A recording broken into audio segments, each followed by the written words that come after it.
I stand in the living room on Christmas Eve, my passport clutched in my mother's hand like a hostage, watching my cousin Marcus smirk from the couch while my father delivers his ultimatum. My grandmother dabs her eyes dramatically, whispering about family loyalty and respect for those who sacrifice everything. The acceptance letter from the Oxford Summer Research Program sits crumpled on the coffee table, next to a plane ticket for a flight departing in 36 hours. My suitcase is already packed upstairs, filled with carefully chosen clothes and research materials for the opportunity of a lifetime. 24 hours ago, my parents threatened to cancel my life-changing exchange program unless I apologized to Marcus for humiliating him at Thanksgiving dinner. I had simply smiled and said, "All right." Now, my family is about to discover they severely underestimated their supposedly quiet daughter. My name is Elena, and until 2 weeks ago, I believed keeping the peace was more important than speaking the truth. At 19, I was a sophomore at Boston University, working toward my dream of becoming a biomedical researcher, while my parents constantly reminded me how lucky I was compared to my cousin Marcus, who had sacrificed everything to help the family business and overcome incredible obstacles to become the success story they loved to tell at every gathering. The dynamics in our household had been carved in stone since childhood, since the day 12-year-old Marcus arrived at our doorstep after his father's death and his mother's breakdown. He was immediately positioned as the tragic hero of our family narrative, the boy who had lost everything and needed extra love, extra attention, extra everything to heal. And I, at 10 years old, was expected to understand that my needs would always come second to his trauma. Marcus received the praise, the financial investment, and the unwavering belief that he was destined for greatness despite his difficult start. Every B+ was celebrated as a triumph over adversity. Every participation trophy was displayed as evidence of his remarkable resilience. When he struggled in school, tutors were hired. When I excelled, it was expected without comment, because I hadn't overcome anything to achieve it. I received the leftover attention and constant reminders that family always comes first, especially before personal ambitions. When I wanted to attend a science camp during the summer, Marcus was preparing for his high school graduation. My parents declined because we need to focus on Marcus's transition to college. When I earned a spot in a prestigious math competition that required travel, they couldn't take me because Marcus had a basketball game that same weekend. The pattern continued into high school and beyond. When Marcus graduated with a sports scholarship to a small state college, our family threw him a celebration that lasted an entire weekend. Relatives flew in from across the country. My grandmother cooked for 3 days straight.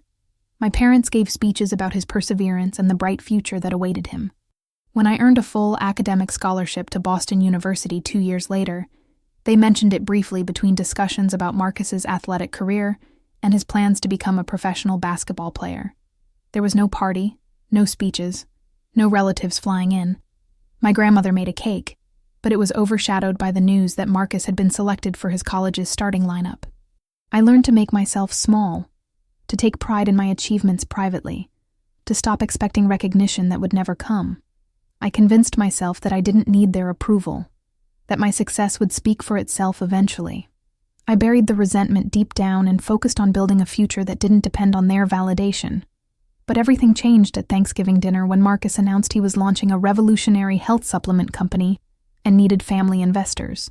He had dropped out of college 3 years earlier when his athletic career ended with a knee injury. And since then, he had bounced between various get-rich-quick schemes, each one funded by family members who believed in his potential. This time was different, though. This time, my parents immediately pledged $50,000 from my college fund, money they had promised would cover my graduate school applications and the Oxford program deposit. Money I had been counting on for my future, handed over without hesitation to fund another one of Marcus's ventures. As Marcus described his miracle supplements that would cure chronic fatigue and boost immune function naturally, something felt deeply wrong.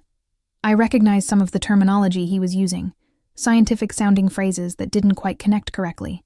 He talked about cellular regeneration matrices and mitochondrial enhancement protocols, with the confidence of someone who had never taken a biology class. More disturbing was how he described his target customers: seniors who are frustrated with traditional medicine and people looking for natural alternatives to expensive prescriptions. He spoke about attending church groups and community centers, about building trust through personal relationships before introducing his products.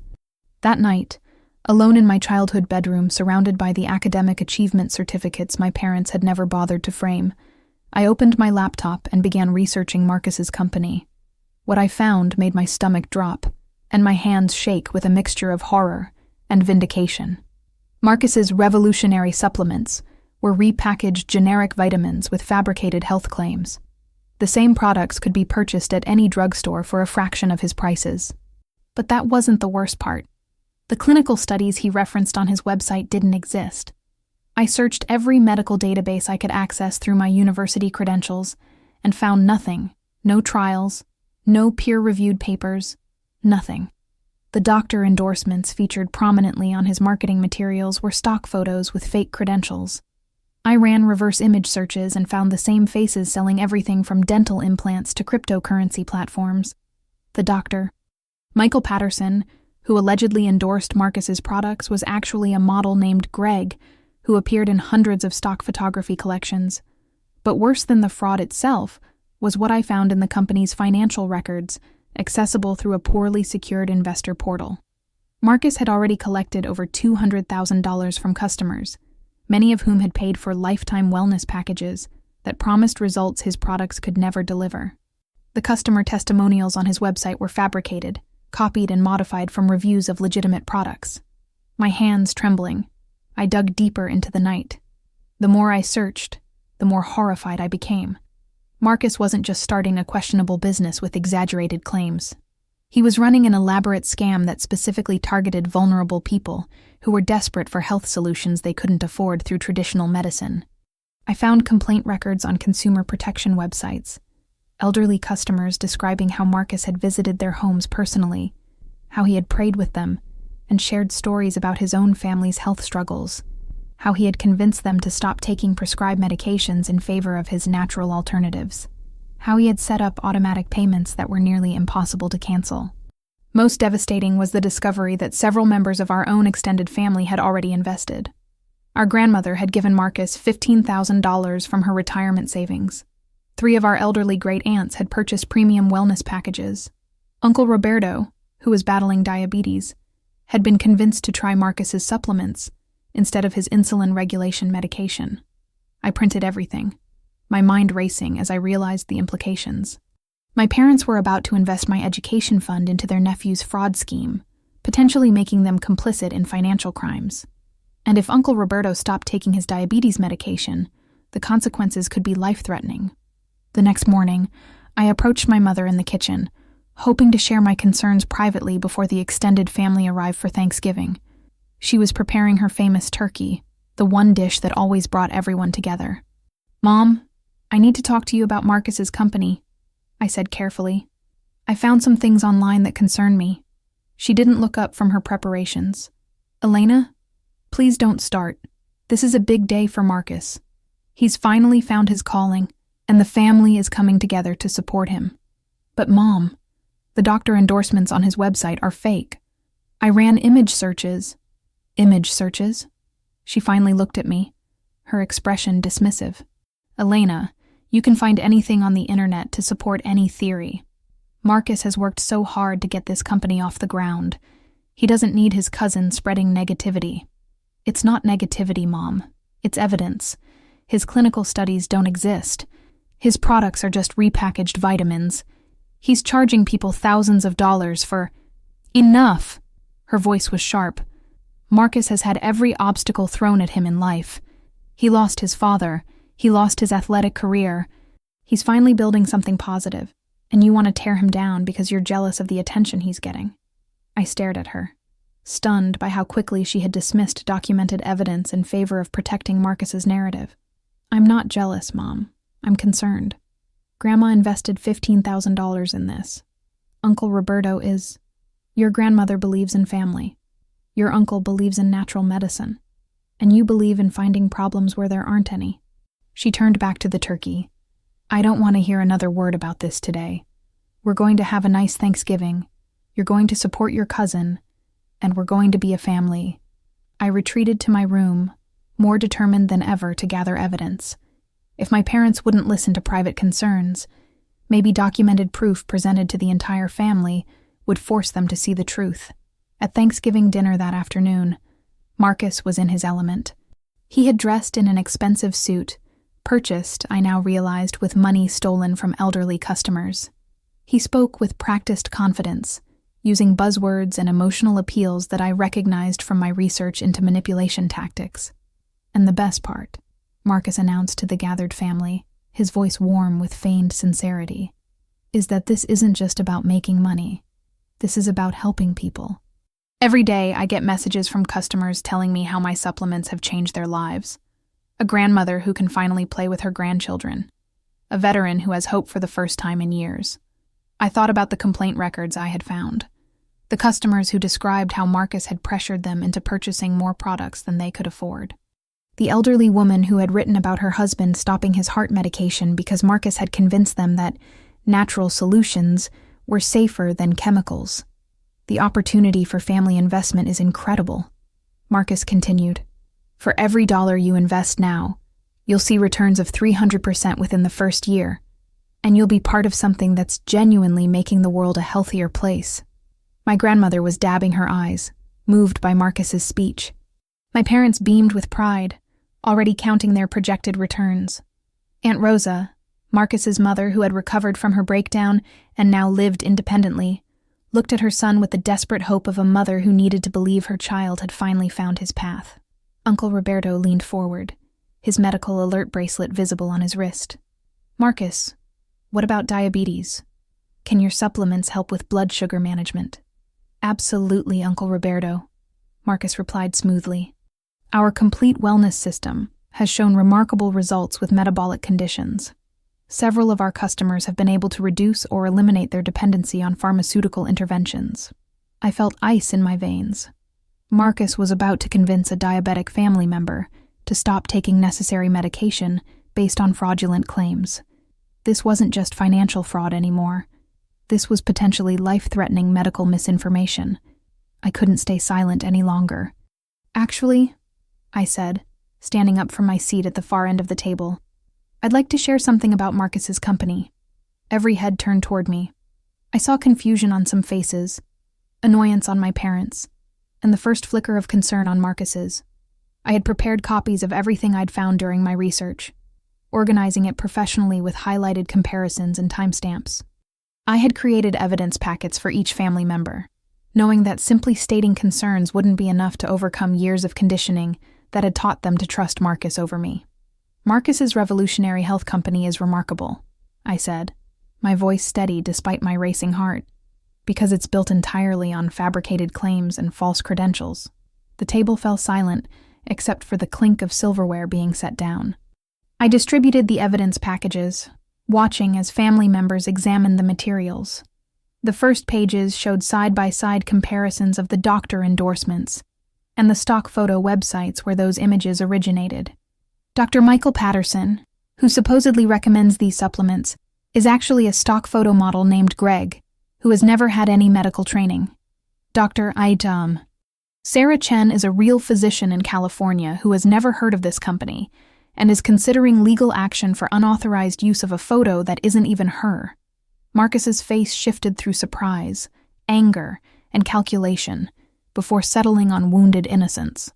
I had seen this expression before.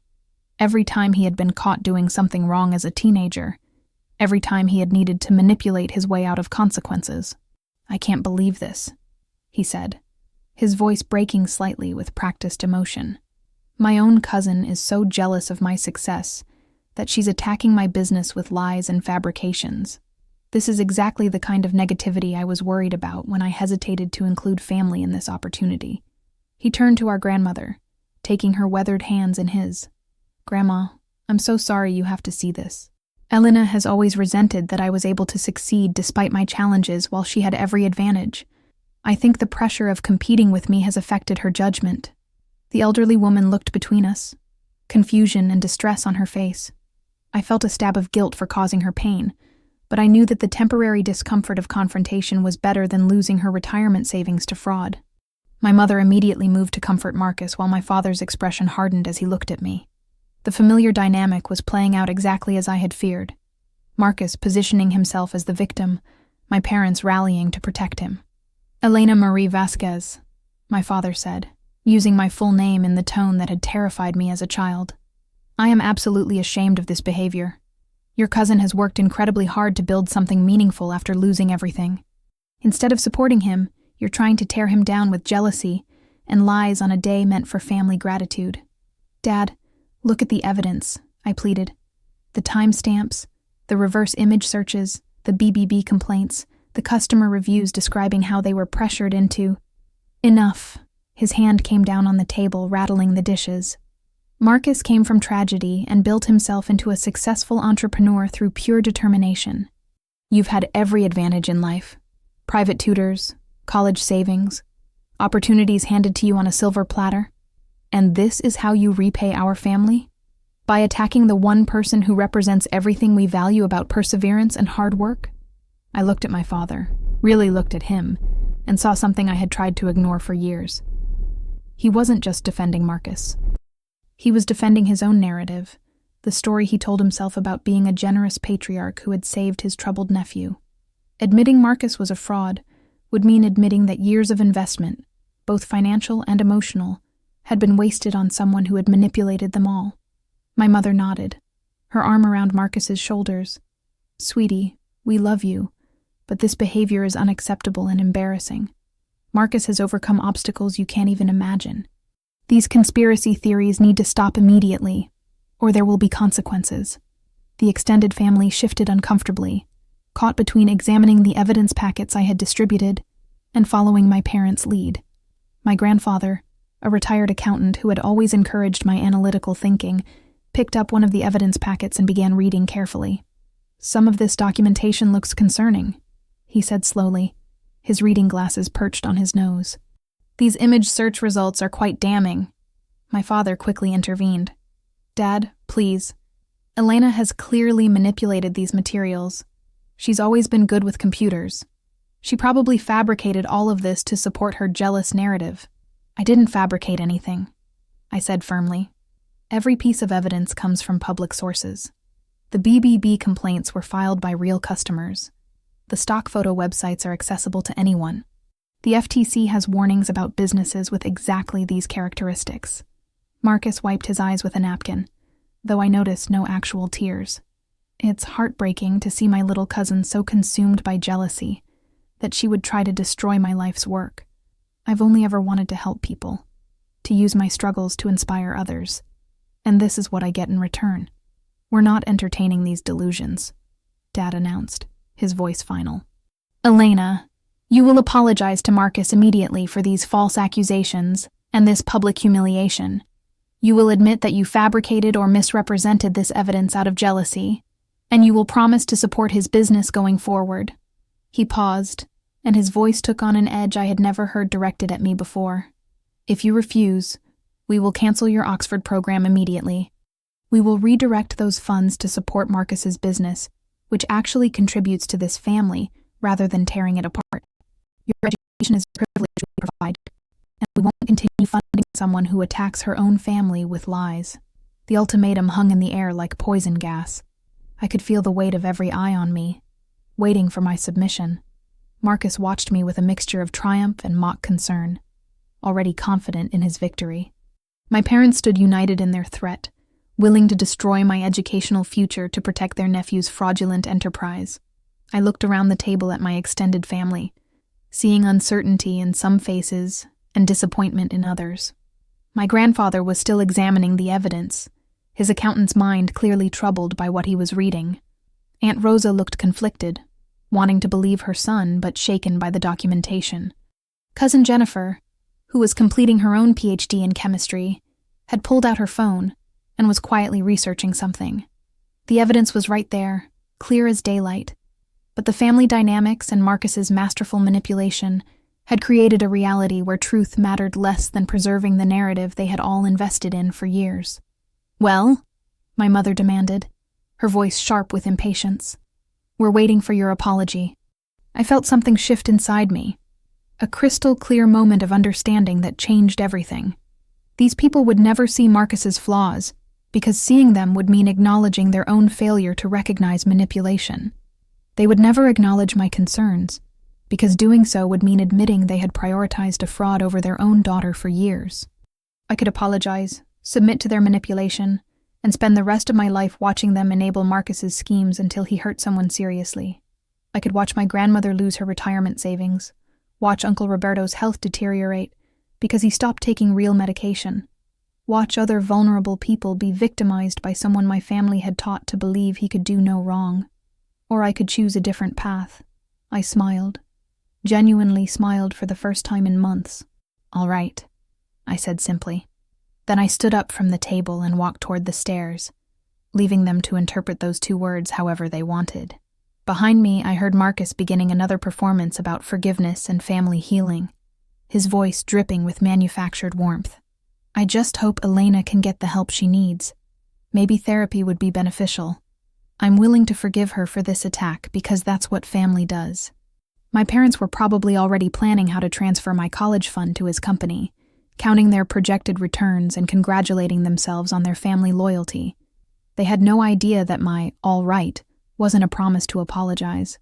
As I closed my bedroom door and pulled out my laptop, I was planning something entirely different. What my family didn't know as they celebrated Marcus's victory downstairs was that I had been investigating his business activities for over 2 months. The Thanksgiving revelation wasn't my first discovery. It was simply the final piece of evidence I needed to take comprehensive action. My suspicions began in late September, when Marcus visited our house for a weekend, ostensibly to spend time with family, but actually to cultivate investors for his launch.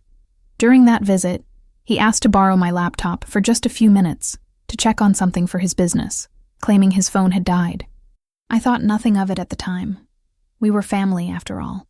But later that week, checking my browser history for a website I had visited, I found several searches I hadn't made: medical terminology, scientific databases, specific queries about cellular regeneration and immune system function. Then I noticed my university email had been accessed during the time Marcus had my laptop. Several of my research papers had been downloaded, including a literature review I had written about cellular biology and natural compounds. The terminology Marcus had been using in his marketing materials, the scientific-sounding phrases that hadn't quite connected correctly, came directly from my academic work.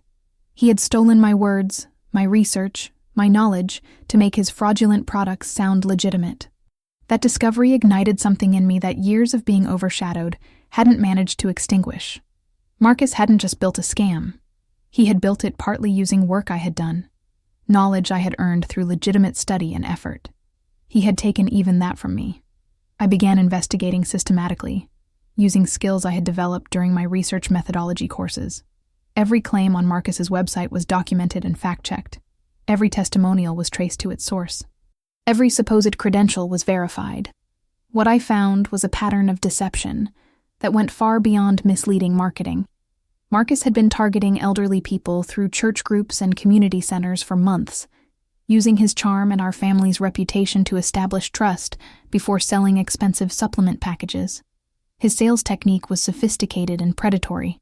He would attend church services, present himself as a struggling young entrepreneur trying to help people, and gradually build relationships with the elderly members. He would pray with them, share meals with them, listen to their health concerns with apparent sympathy. Then, when trust was established, he would introduce his products. He would claim that traditional medicine was failing them, that pharmaceutical companies were hiding natural cures to protect their profits. He would share testimonials from other customers who had experienced miraculous improvements. Most disturbing was his advice to reduce or eliminate prescribed medications. In the complaint records I found, multiple customers described how Marcus had convinced them that their prescriptions were toxic chemicals that were making their conditions worse. Several had stopped taking blood pressure medications, diabetes medications, and heart medications based on his advice. I created a database of every piece of evidence, organizing it by type and severity. I documented the fake credentials with screenshot timestamps. I compiled the customer complaints with identifying information redacted. I traced the financial flows through his company's poorly secured investor portal. The scope of Marcus's operation was staggering. In less than a year, he had collected over $200,000 from customers, primarily elderly people on fixed incomes. His products cost him pennies to produce, but sold for hundreds of dollars. The lifetime wellness packages that generated most of his revenue were essentially advance payments for products that would never deliver their promised benefits. But Marcus's fraud extended beyond simple financial exploitation. I found evidence that at least 3 of his customers had experienced health complications that might be related to stopping their prescribed medications. An elderly woman in Florida had been hospitalized with a hypertensive crisis 2 weeks after stopping her blood pressure medication on Marcus's advice. A man in Georgia had experienced diabetic ketoacidosis after substituting Marcus's supplements for insulin. These weren't just financial crimes. Marcus was putting lives at risk to fund his lifestyle. During the weeks leading up to Thanksgiving, I worked methodically, often staying up until 3 or 4 a.m., to compile evidence while maintaining my grades and research responsibilities. I learned about federal regulations governing health supplements, about FTC rules regarding advertising claims, about the criminal penalties for elder financial exploitation. I prepared separate evidence packages for each relevant regulatory agency. The Federal Trade Commission would be interested in the false advertising and fabricated testimonials. The FDA would be concerned about health claims made for products that hadn't been evaluated. The Massachusetts Attorney General's Consumer Protection Division would investigate the financial exploitation of elderly residents. But I also knew that reporting to authorities would take time. Investigations could last months or years. In the meantime, Marcus would continue collecting money from vulnerable people, and family members would continue investing in his scheme. So I also prepared for personal independence. When I first discovered the pattern of Marcus's fraud in October, I realized that confronting him would likely result in my family choosing his side over mine. They had been conditioned for years to see him as the victim of circumstance who deserved endless support, and me as the privileged daughter who should be grateful for whatever attention she received. I began planning for complete separation from their financial control. I secretly applied for emergency financial aid from Boston University, explaining my family situation and providing documentation of my academic achievements and research contributions. I met with the financial aid office multiple times, presenting my case carefully and honestly. They reviewed my application with genuine concern and ultimately approved a combination of grants, scholarships, and work-study positions that would cover my tuition and living expenses independently of my parents' support. For the Oxford Summer Research Program, I applied for a competitive scholarship specifically designed for students facing financial hardship. My application essay was honest about my family dynamics and my determination to pursue scientific truth despite personal costs. The selection committee, composed of senior academics who valued integrity and perseverance, responded positively. I received full funding notification in early November, just 3 weeks before Thanksgiving. I also secured a summer research position at Massachusetts General Hospital, working with a team investigating novel immunotherapy approaches. The position included housing in Boston and a stipend that would cover my expenses during the program. The principal investigator, Dr. Sarah Martinez, had been impressed by my undergraduate research and my commitment to evidence-based science. Everything was arranged for my complete separation from my family's financial control. When my parents threatened to cancel my Oxford program, they were threatening to take away something they no longer had the power to give or withhold. My future was already secured through my own efforts and achievements. As I worked through Thanksgiving night, while my family slept off their dinner and their celebration of Marcus's supposed moral victory, I organized 2 months of evidence into professional reports. Each package was customized to the specific agency's jurisdiction, highlighting how Marcus's fraud fell under their regulatory authority. For the FTC, I emphasized the false advertising claims and fabricated testimonials, including specific examples of deceptive marketing practices and the use of fake doctor credentials. For the FDA, I focused on the health claims made for products that had never been evaluated and the dangerous advice to discontinue prescribed medications. For the Massachusetts Attorney General, I documented the pattern of elder financial exploitation, including the amounts collected from vulnerable residents and the methods used to establish trust before exploitation. I also prepared evidence packages for the Better Business Bureau, the state licensing boards that oversaw health product sales, and the fraud divisions of several state attorney general offices where Marcus had identified customers. But my most carefully prepared materials were for my extended family. I created individual packages for each family member, who had invested in Marcus's scheme, including detailed documentation of the fraud and step-by-step instructions for filing complaints and seeking recovery of their funds. I wanted them to have the information they needed to protect themselves, regardless of how they chose to respond. As dawn approached on the day after Thanksgiving, I finalized my automated email system.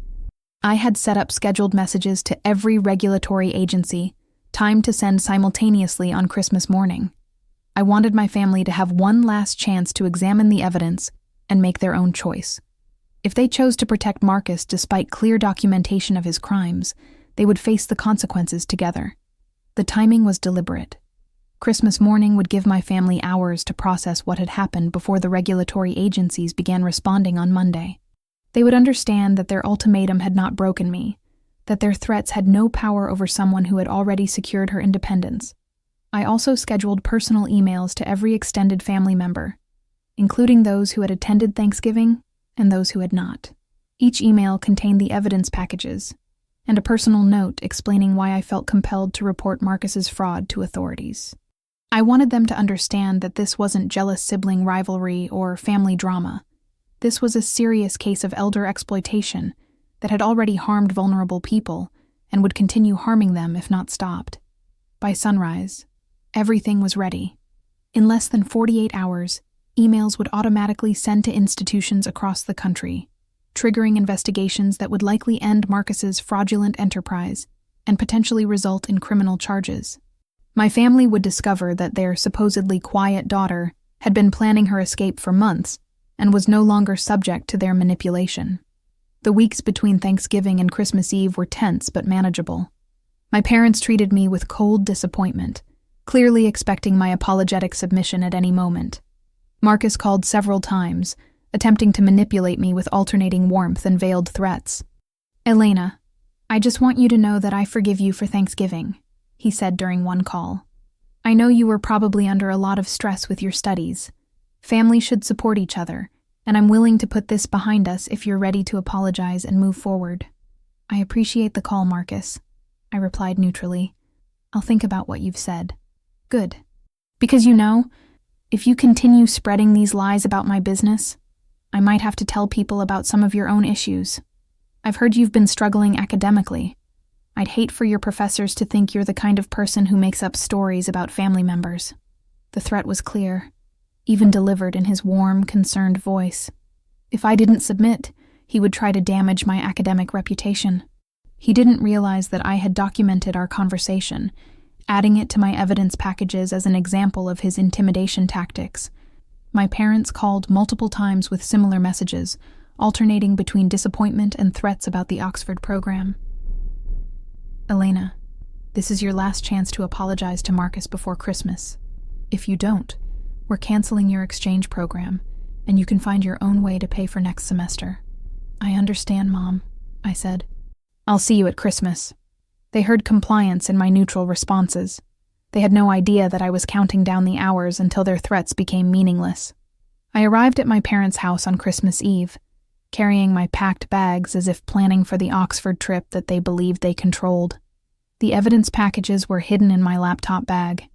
The automated emails were set to send in less than 36 hours. Marcus was already there, of course, holding court in the living room and accepting early Christmas gifts from family members who still believed in his success story. He had brought presents for everyone, purchased, I knew, with money stolen from elderly customers who would never see the health improvements they had paid for. "Elena," he called out with manufactured warmth when I entered. "I'm so glad you came. I was worried things might be awkward, but family is family, right?" My grandmother embraced me, whispering about how proud she was that I was making peace with Marcus. She had no idea that her retirement savings had already been spent on his car payments and designer clothes. The evening proceeded with forced normalcy. We ate dinner, exchanged small gifts, and listened to Marcus's stories about his thriving business. My parents watched me carefully, waiting for the apology they believed was coming. After dinner, my father cornered me in the kitchen while I was helping with dishes. "Elena, it's time. Marcus has graciously agreed to forgive you for Thanksgiving if you apologize sincerely. He's even willing to forget the whole thing and move forward as family. Dad, I can't apologize for telling the truth. His expression hardened. What you shared at Thanksgiving was not truth. It was jealousy dressed up as concern. Marcus has worked incredibly hard, and you tried to tear him down because you can't stand that he's successful without a fancy degree. He's successful because he's stealing from elderly people. The evidence I showed you is fabricated or misrepresented. I don't know how you did it, but Marcus has explained everything. The doctors on his website are real. The testimonials are from real customers. You manipulated images and documents to support your jealous narrative. I stared at my father, seeing clearly for the first time the depth of his investment in Marcus's story.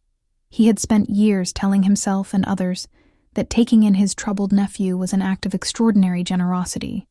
Marcus's success validated that narrative. Marcus's failure would mean acknowledging that all the resources poured into him, resources that could have gone to his own daughter, had been wasted on a manipulator. What did Marcus tell you about the doctors on his website? I asked quietly. He explained that they use stock photos for privacy reasons. The actual doctors prefer to remain anonymous because they don't want to be associated with alternative medicine publicly. The explanation was absurd, but my father had accepted it because he needed to believe it. No amount of evidence would change his mind, as long as protecting Marcus protected his own self-image. I'm not going to apologize for trying to protect this family from fraud, I said finally. If that means losing the Oxford program, then I'll find another way to pursue my education. My father's face reddened with anger. You'll find another way? With what money? You have nothing without our support. Your apartment, your tuition, your living expenses, all of it comes from us. You think you can survive without that?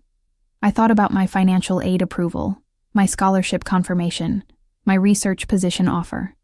I thought about the apartment I had already secured near Boston University for next semester. I thought about how carefully I had prepared for exactly this moment. I think I'll manage, I said quietly. He grabbed my arm, something he had never done before. Listen to me, Elena. You will apologize to Marcus tonight, or tomorrow morning we will call the Oxford program and cancel your enrollment. We will stop paying your tuition. We will cut you off completely. Is your pride really worth losing your entire future? I looked at his hand on my arm, at the desperation in his eyes, and understood something profound. He was afraid, not for me, but of what it would mean if I was right. If Marcus was a fraud, then my father had spent years choosing a manipulator over his own daughter.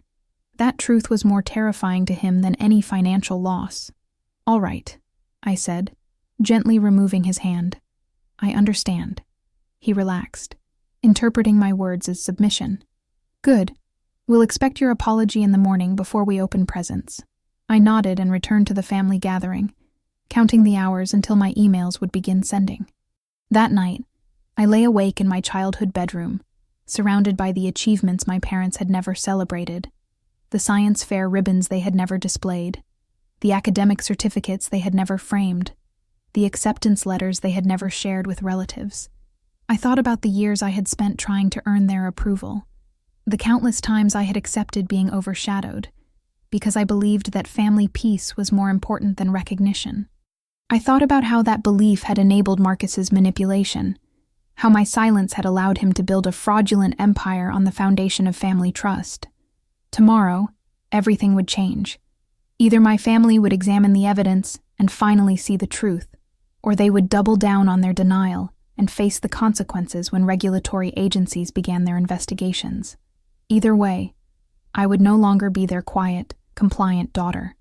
I would be someone who chose truth over comfort, integrity over approval, justice over family loyalty. Christmas morning arrived cold and clear. I woke early, checking my phone to confirm that the automated emails were still scheduled for 8:09 a.m. Everything was in place. I showered, dressed in professional clothes rather than holiday pajamas, and went downstairs to make coffee. The house was quiet, my family still sleeping off the previous evening's celebrations. At 7:30, Marcus stumbled into the kitchen, wearing expensive pajamas that probably cost more than my monthly grocery budget. He barely glanced at me as he reached for the coffee pot, radiating the satisfied confidence of someone who believed he had successfully manipulated his entire family. "Morning, cuz," he said with mock cheerfulness. "Merry Christmas. I hope you slept well and thought about what we discussed. Everyone's really looking forward to hearing your apology this morning." Maybe we can put all this unpleasantness behind us and have a nice holiday after all. I watched him pour coffee into a mug, moving with the casual arrogance of someone who had never faced real consequences for his actions. He had spent his entire life being protected from the results of his choices, first by the sympathy extended to a traumatized child, then by family members too invested in his success story to see his manipulation. I did think about what we discussed, I replied calmly, checking my phone.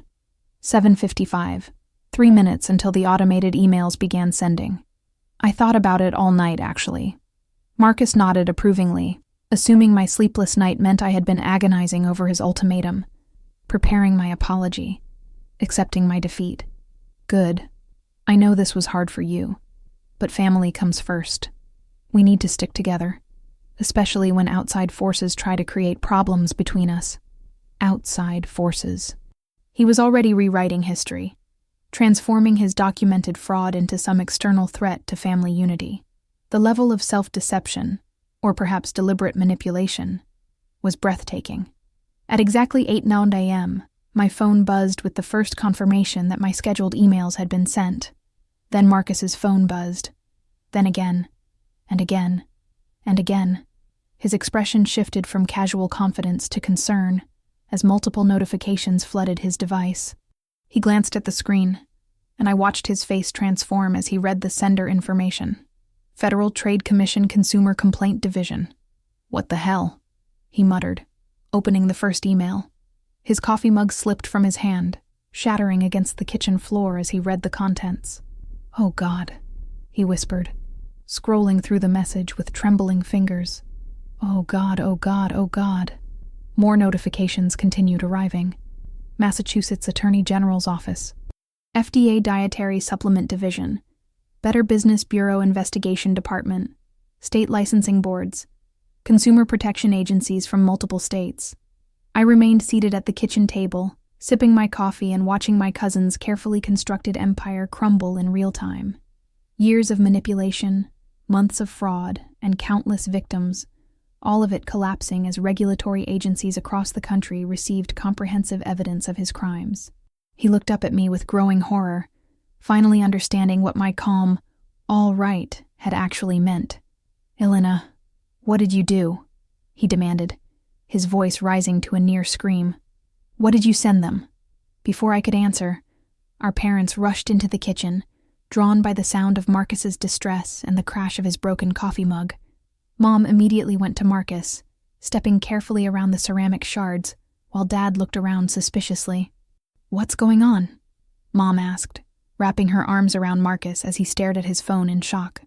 Sweetie, you're shaking. What happened? She did it, Marcus said, pointing at me with a trembling finger. She actually did it.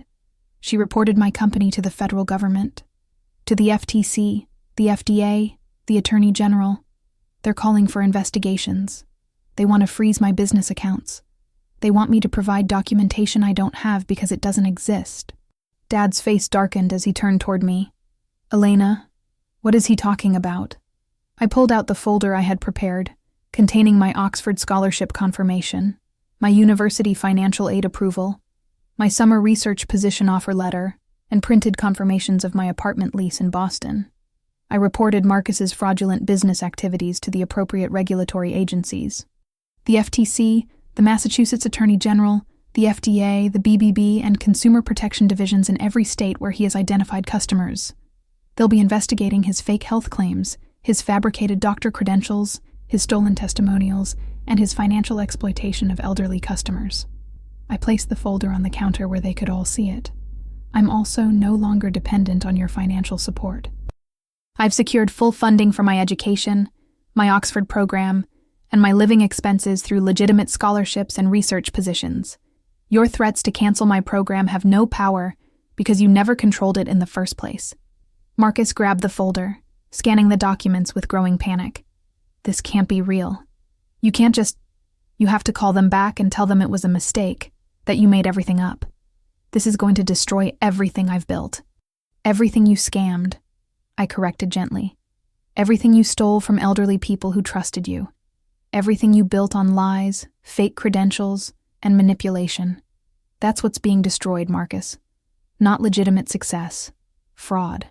Mom looked back and forth between us, her face pale with confusion and dawning horror. Sweetheart, surely this is just a misunderstanding. Marcus wouldn't steal from anyone. He wouldn't lie about medical credentials. He's family. He's our Marcus. Look at the evidence, Mom, I said, pointing to the printed materials I had left on the counter. Look at the doctor photos compared to the stock image websites. Look at the BBB complaints from real customers. Look at the financial records showing where the money went. I didn't create any of this. I just documented what Marcus was doing.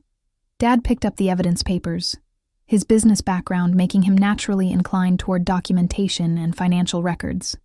As he examined the materials, his expression gradually shifted from anger to confusion to something approaching horror. Marcus, he said slowly, his voice losing its confident edge. These financial records show money coming in from investors and going directly to personal accounts. There's almost no legitimate product revenue, and these doctor credentials, I can see the stock photo watermarks in some of these images. It's all fabricated, Marcus shouted, but his voice lacked conviction. Elena is good with computers. She could have created all of this to make me look bad. She's been jealous of me her whole life, and now she's trying to destroy me because she can't handle that I'm successful without a fancy degree. More notifications kept arriving on Marcus's phone. Each buzz represented another regulatory agency, another investigation, another piece of his empire crumbling. His bank sent an alert that his business accounts were temporarily frozen pending regulatory review. An email from his payment processor announced that customer transactions were suspended pending investigation. The web hosting company that maintained his website notified him that his site had been taken offline due to fraud complaints. Elena, Mom pleaded, tears streaming down her face. Surely you can fix this. Call them back and explain that it was all a misunderstanding, that you were upset and not thinking clearly. We're family. We don't do this to each other. I looked at my mother, this woman who had spent my entire life dismissing my achievements while celebrating Marcus's fabricated ones. This woman who had threatened to destroy my educational future to protect her nephew's fraud. This woman who was still asking me to cover up crimes that had harmed vulnerable people. I can't fix this, Mom, because it isn't broken. Marcus defrauded elderly people, including our own grandmother. He convinced diabetic patients to stop taking insulin. He stole retirement savings from people who trusted him because he's family. I didn't break anything. I reported crimes that were already causing harm. Marcus's phone rang. The caller ID showed Massachusetts Attorney General's office. He stared at it for a long moment, his hand shaking, before answering with a voice that had lost all its usual charm. Hello, this is Marcus Rivera speaking. I couldn't hear the other side of the conversation, but I watched Marcus's face grow paler with each passing second. He answered, Yes, sir, and I understand multiple times, his confident posture collapsing with each response. When he hung up, he looked around at his family with something approaching terror. They want me to come in for questioning tomorrow. They're treating this as potential elder fraud and consumer protection violations, which are apparently felonies in Massachusetts. They mentioned something about federal charges, too, because some of my customers are in other states. The kitchen fell silent, except for the continuous buzzing of Marcus's phone, each notification representing another consequence of his choices finally catching up with him. Dad was still examining the evidence, his analytical mind clearly processing the implications against his will. Marcus, if this documentation is accurate, if even half of this is real, you could face serious criminal charges. Elder fraud carries mandatory minimum sentences in this state, and the FTC violations, the FDA violations. This could mean federal prison. Mom let out a strangled sob, covering her mouth with both hands. Her perfect golden nephew, her success story, her justification for years of prioritizing him over her own daughter, was being revealed as a criminal. I didn't think it would go this far, Marcus whispered. His charming facade completely crumbled, revealing something smaller and more desperate underneath. I was just trying to make some money. The supplements weren't supposed to hurt anyone. I needed money, and people were willing to pay. They were willing to pay because you lied to them, I said firmly. You told them your products could cure conditions that require real medical treatment. You convinced them to stop taking medications they needed to survive. You stole their retirement savings with promises you never intended to keep. My grandmother appeared in the kitchen doorway, dressed in her Christmas robe, her face creased with confusion and concern. She had heard the commotion and come to investigate. Behind her, my grandfather followed, his expression alert despite the early hour. "What's happening?" Grandma asked. "Why is everyone shouting on Christmas morning?" Dad and Mom exchanged panicked looks, neither wanting to explain what was unfolding. I stepped forward and gently took my grandmother's weathered hands, the hands that had held mine since childhood, that had pressed money into my palm for good grades when my parents forgot to acknowledge them. "Grandma, I need to tell you something difficult, and I need you to sit down first." I guided her to a kitchen chair and knelt beside her, holding her hands while my family watched in various states of shock and denial. Marcus's health supplement company wasn't legitimate. The products don't do what he claimed, and the business was designed to take money from investors without providing real results. I've reported it to the authorities, and they're going to investigate. The money you invested? It's gone. Marcus spent it. But I filed complaints that might help you recover some of it eventually. Grandma's face crumpled as she processed the information. My investment? The $15,000 I gave him from my retirement account? The money I was saving for my medical expenses? Marcus couldn't meet her eyes, studying the floor like a guilty child. "Grandma, I was going to pay you back. The business just needed more time to get off the ground. If Elena hadn't sabotaged everything." Sabotaged. Grandpa's voice cut through the kitchen like ice. He had been reading the evidence documents while I spoke to Grandma, his retired accountant's eyes processing the financial records with professional precision.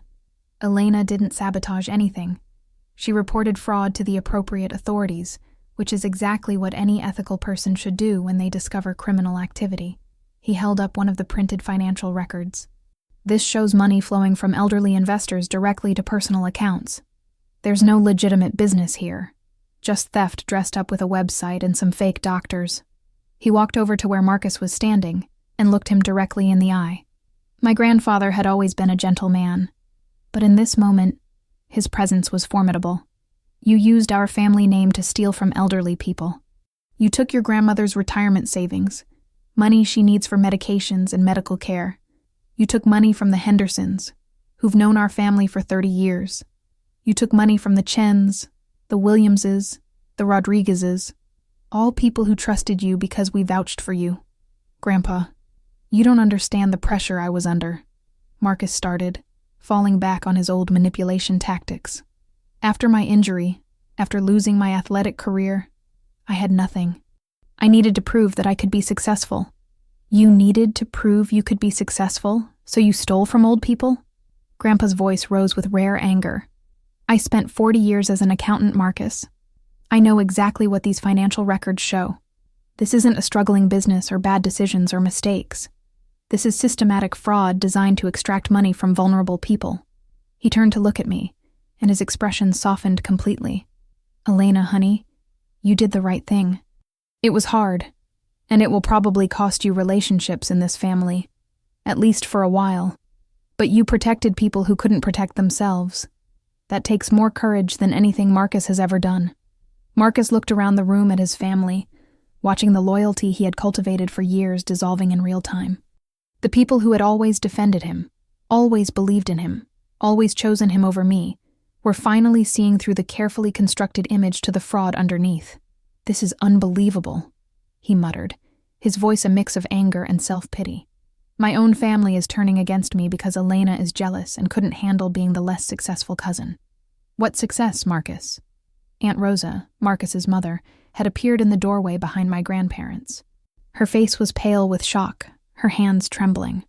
"What success did you have that wasn't given to you or stolen from someone else?" She walked into the kitchen, looking at her son with an expression I had never seen from her before.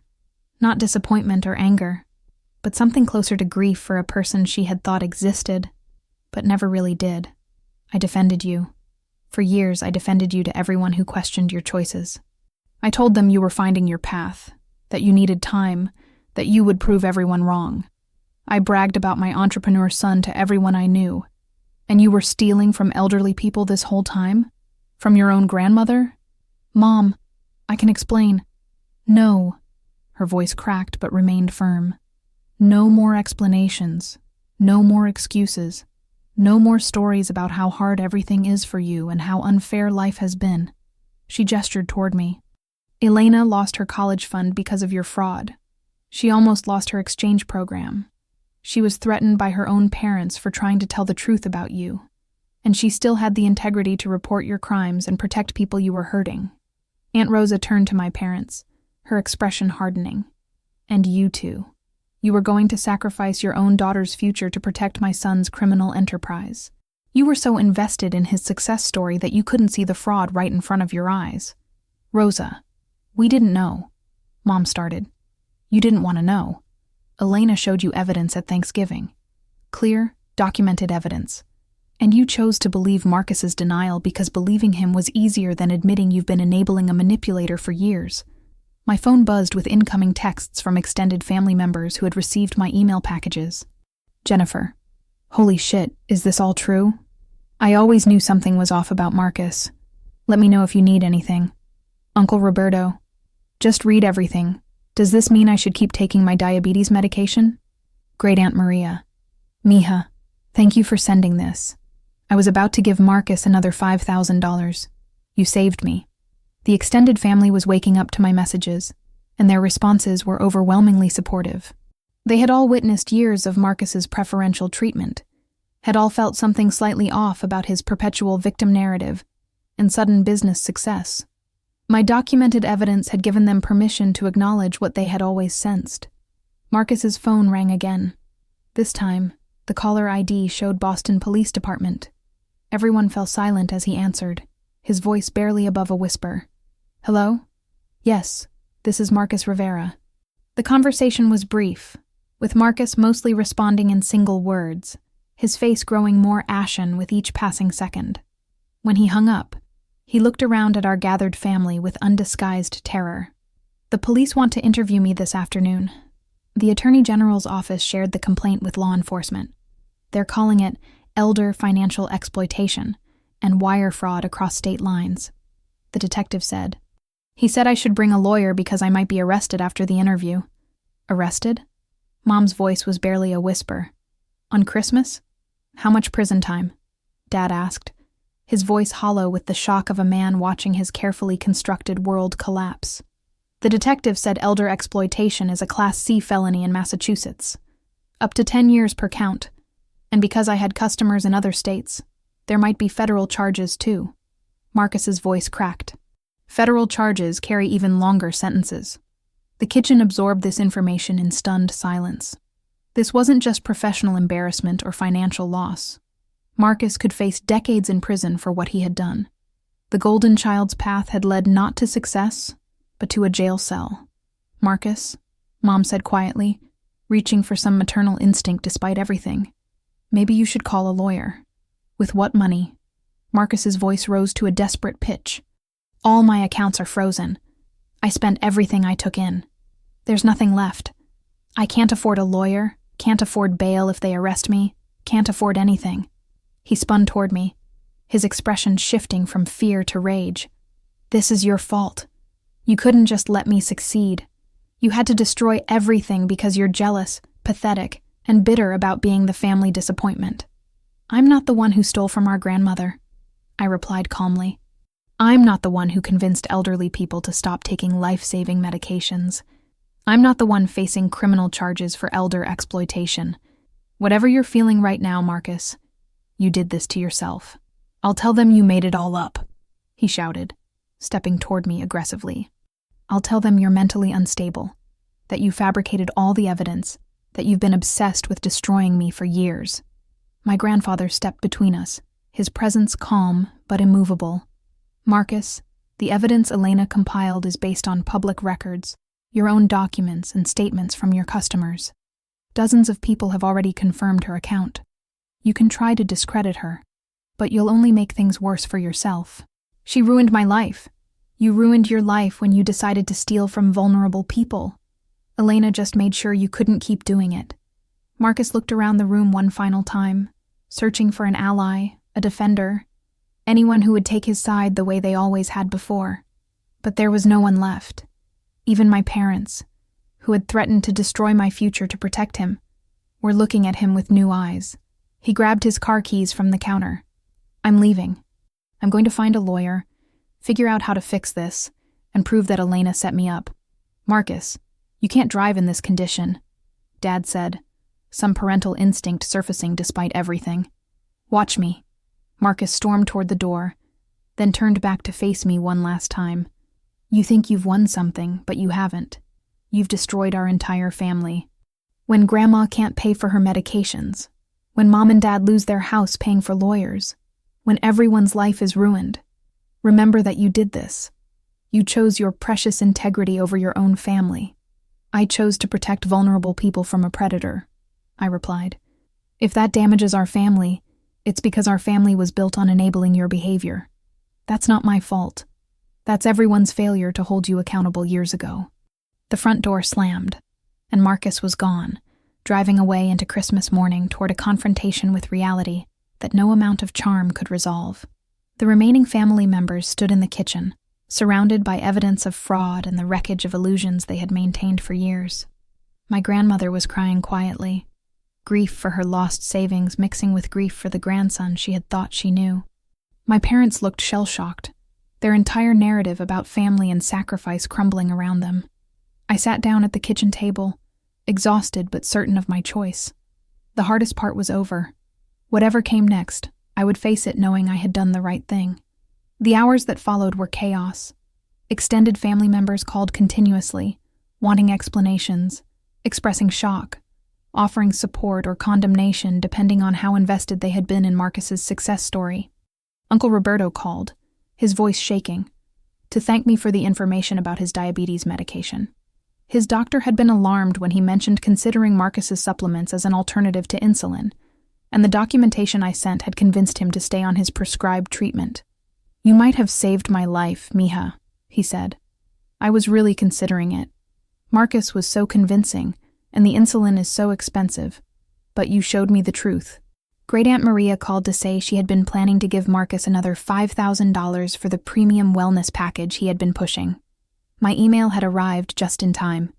Jennifer called to offer her support and to share that she had always sensed something was wrong with Marcus's story. He was too perfect, you know? Nobody overcomes that much adversity without some struggle. I always wondered how he suddenly became so successful after failing at everything else. But there were negative calls, too. Marcus's mother, Aunt Rosa, called back hours later. Her grief transformed into anger. "You've destroyed my son. He made mistakes, but he didn't deserve this. You could have talked to him privately, helped him fix things. Instead, you went nuclear." "I did try to talk privately," I reminded her.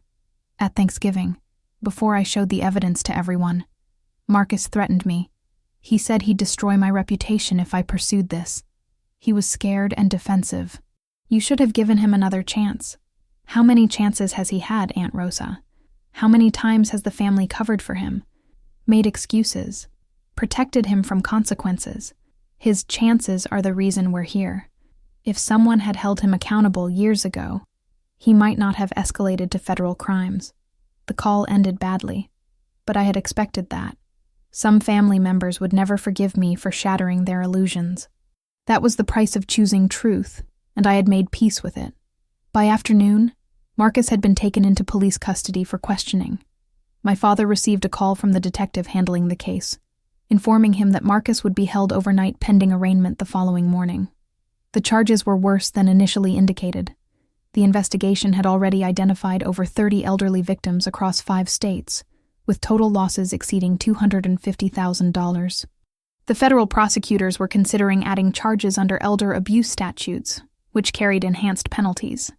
"They're talking about 15 to 20 years if he's convicted on all counts," Dad said hollowly, hanging up the phone. "My nephew, 15 years in federal prison." Mom burst into tears, and even I felt a moment of sympathy despite everything. Marcus had made terrible choices, but 15 years was a significant portion of a human life. He would emerge middle-aged, with no career, no family support, nothing. But then I thought about his victims. The elderly woman who had stopped her blood pressure medication and ended up hospitalized. The grandfather who had invested his grandchildren's college fund. The veterans and retired teachers and widowed grandmothers who had trusted someone from a good family with their limited savings.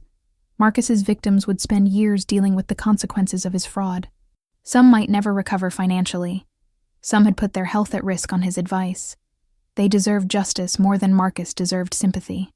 My grandfather sat beside me on the couch as the family absorbed the news. "How are you holding up, mija?" "I'm okay. Tired, a little sad, but okay. You know you did the right thing." "I know. It doesn't make it easy." He patted my hand with his weathered fingers. "The right thing is rarely easy. That's what makes it right. If doing the right thing were comfortable, everyone would do it." That evening, the family gathered for an awkward Christmas dinner. The presents remained unopened under the tree, festivity replaced by grief and recrimination. My parents sat at opposite ends of the table from me, their silence heavy with emotions I couldn't fully read. Halfway through the meal, my father cleared his throat. "Elena, I owe you an apology." Everyone at the table froze, forks suspended in midair. "I spent years prioritizing Marcus over you. I told myself it was because he needed more support, because he had suffered more, because he deserved extra chances.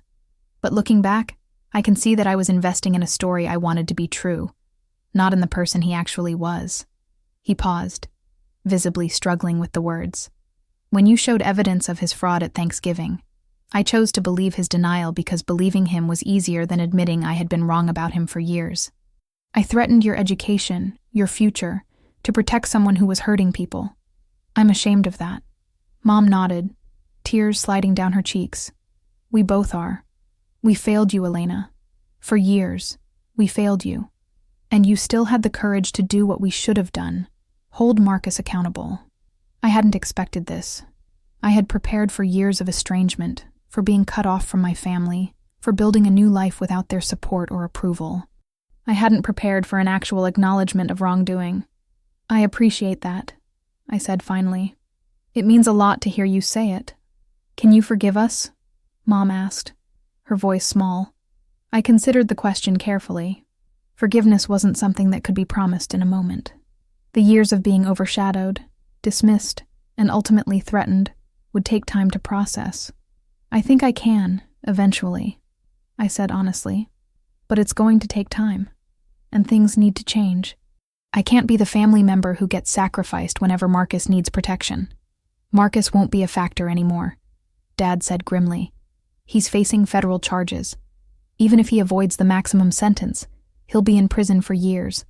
And when he gets out, he won't be welcome in our home until he's genuinely taken responsibility for what he did." It was strange to hear my father draw a boundary with Marcus after years of unlimited support. The family dynamic was shifting in real time, and I wasn't sure yet what would replace the old patterns. After dinner, I went upstairs to my childhood room and checked my emails. Among the messages from regulatory agencies and family members, there was one from Dr. Sarah Martinez at Massachusetts General Hospital. "Dear Elena, I heard through the research community about your family situation and wanted to reach out personally. Your courage in reporting fraud, even at great personal cost, speaks to exactly the kind of integrity we need in medical research. Your position with our team this summer is absolutely secure. We're looking forward to having you join us. Additionally, I've shared your undergraduate research with some colleagues at Oxford, and they're very impressed. Dr. Rebecca Chen, who runs the program you'll be attending, mentioned that she considers your story of choosing ethics over family loyalty to be exactly what she looks for in promising young scientists. You're going to do important things, Elena. Don't let this family crisis make you doubt that." I read the email 3 times, feeling something warm spread through my chest. My choices hadn't just been about stopping Marcus. They had demonstrated something about my character that professionals in my field valued. The integrity that had cost me so much with my family was being recognized and rewarded in my academic community. Another email arrived, this one from Jennifer. "'Cause I know this has been the worst Christmas ever, but I wanted you to know that a bunch of us younger cousins have started a group chat to support you. We've all felt weird about Marcus for years, and never had the courage to say anything. You're kind of a hero to us. Let me know if you need anything. A place to crash, someone to vent to, whatever." I replied with thanks and gratitude, realizing that my family wasn't monolithic. The extended network included people who shared my values, who recognized the importance of truth, who had felt the same discomfort with Marcus's favored status, but lacked the evidence or courage to challenge it. My phone buzzed with one more message, this one from Marcus himself, sent from the police station where he was being held. "Elena, please, you have to help me. Tell them you made a mistake, that you exaggerated. Something. I can't go to prison. I won't survive prison. I know I messed up, but I'm still your cousin. Please." I stared at the message for a long time, feeling the familiar pull of family obligation, the conditioning that had taught me to sacrifice my own interests for Marcus's benefit. Then I typed my reply. I reported documented crimes to appropriate authorities. I can't undo that, and I wouldn't if I could. The people you hurt deserve justice. I hope you use this time to genuinely reflect on your choices. Good luck. I turned off my phone and went to sleep. Tomorrow, I would begin rebuilding my life. The Oxford program, my research, my independence, all of it was waiting. 6 months later, I stood in Oxford's Bodleian Library, one of the oldest and most magnificent libraries in the world, researching novel immunotherapy approaches for pediatric cancers. Through the ancient windows, I could see the university's iconic spires reaching toward the English sky, a view that reminded me daily how far I had traveled from that devastating Christmas morning. My research was progressing better than anyone had anticipated. The cellular biology concepts I had developed in my undergraduate work were now being applied to real therapeutic challenges under the supervision of world-renowned scientists. My project on immunotherapy markers for childhood leukemia had already generated promising preliminary results, and 2 pharmaceutical companies had inquired about potential licensing agreements. More significantly, I was being recruited for doctoral programs at Cambridge, MIT, Stanford, and Oxford itself. My undergraduate advisor had written that my combination of research excellence and demonstrated moral courage made me exactly the kind of scientist who would make meaningful contributions to the field. The irony wasn't lost on me. Marcus had stolen my academic terminology to make his fraudulent products sound legitimate. He had taken my words, my knowledge, my work to deceive people. Now my authentic research was opening doors I had never imagined possible, while he sat in a federal holding facility awaiting trial. My phone buzzed with a text from Jennifer. "Just saw the news article about your Oxford research in the science section. Mom sent it to the whole extended family. Even your parents are sharing it. Character development." The family dynamics had shifted dramatically over the past 6 months. Initially, my parents had struggled with the aftermath of Marcus's arrest and the financial implications of his fraud. They had faced difficult conversations with extended family members who had invested money on their recommendation. They had dealt with embarrassment, guilt, and grief for the nephew they had thought they knew. But slowly, they had begun to change. Weekly video calls replaced the cold silence of the weeks after Christmas.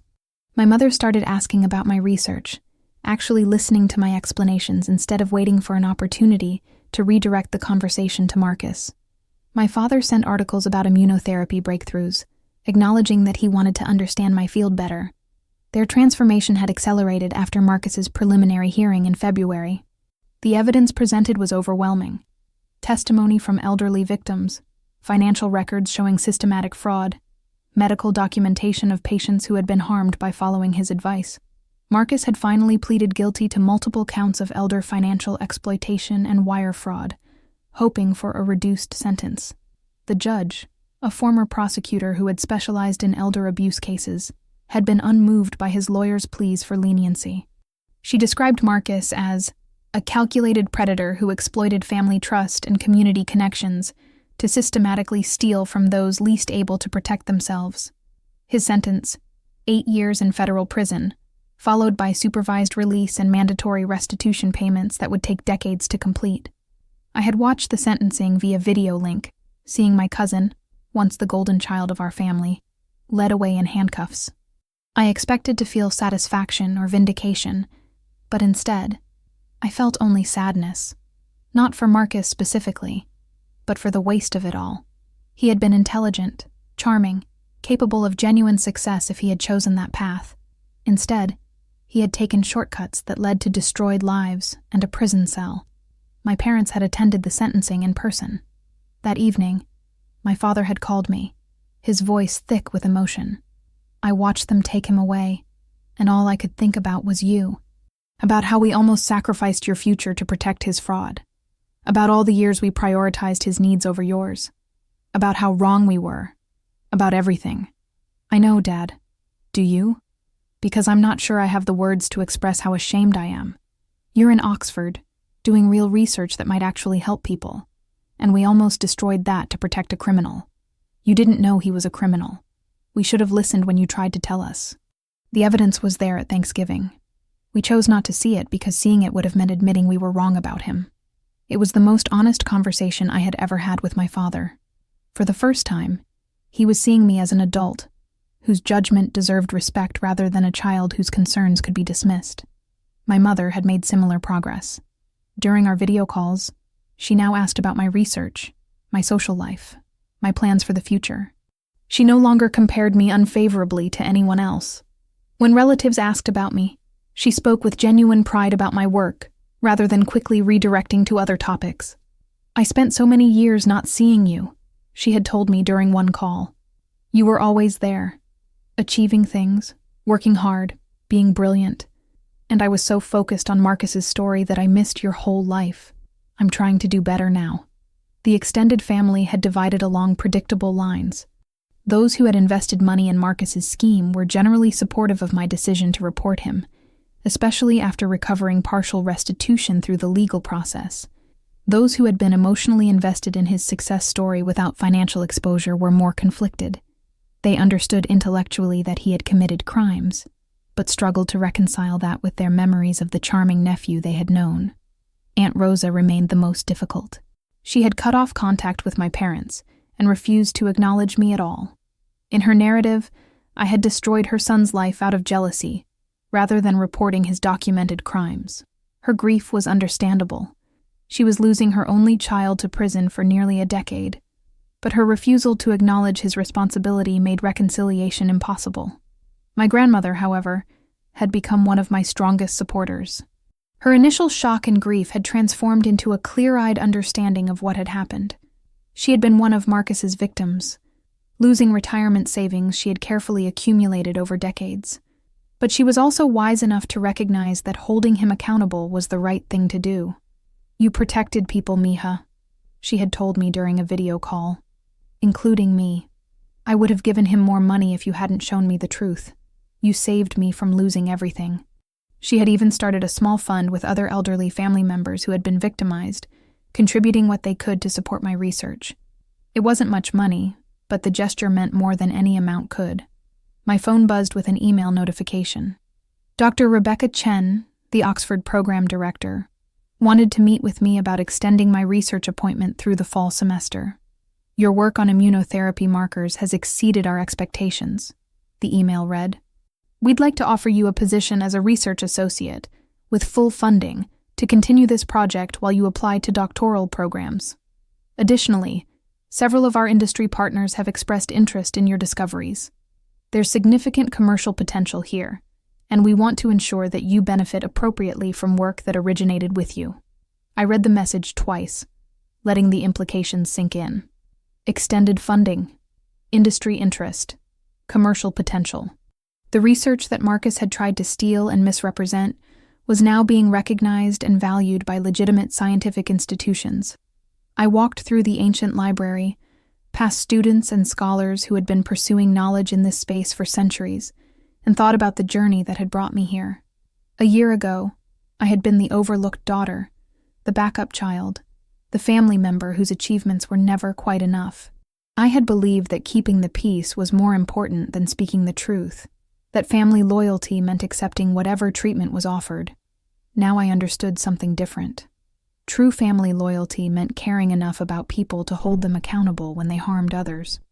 True peace couldn't be built on a foundation of lies and enabling. True success came from authentic work and genuine integrity, not from manipulation and fraud. My phone buzzed again with a text from an unknown number. I opened it cautiously. Elena, this is Marcus. I'm allowed limited supervised communications. I've been in therapy here, and I'm starting to understand things I couldn't see before. I'm not asking for forgiveness. I don't deserve that yet. But I wanted you to know that I'm finally taking responsibility. What I did was wrong. The people I hurt deserved better. And you did the right thing by stopping me, even though I hated you for it at the time. I hope you're well. I hope your research is going well. I hope you have the success I never let myself earn, honestly. I stared at the message for a long time. It was the first genuine acknowledgement of wrongdoing I had ever heard from Marcus. Not manipulation, not self-pity, but actual accountability. I wasn't ready to forgive him. The harm he had caused to elderly victims, to our grandmother, to our family, was too significant for easy forgiveness. But the message suggested that something was changing in him, that the therapy and consequences were having an effect. I typed a careful reply. Thank you for the message. I hope your therapy continues to help you understand and take responsibility for what happened. I'm doing well. My research is progressing. I hope you find your way to a better path. It wasn't reconciliation. That would take years, if it ever happened. But it was acknowledgement that he was still a human being, still capable of growth, still family in some fundamental sense despite everything. I returned to my research, to the important work of developing therapies that might help children with cancer. Through the window, the Oxford spires gleamed in the afternoon light, monuments to centuries of scholarship and the pursuit of truth. My journey had taught me that integrity sometimes comes at a high cost. Standing up for truth had nearly cost me my education, my family relationships, my sense of belonging. But it had also opened doors I never knew existed. Academic opportunities, professional recognition, relationships built on honesty rather than enabling. Most importantly, it had taught me who I really was. Not the overlooked daughter or the jealous cousin or the family troublemaker, but someone who could recognize wrongdoing and find the courage to address it, even when doing so was personally costly. The library bells chimed the hour, calling students to their afternoon obligations.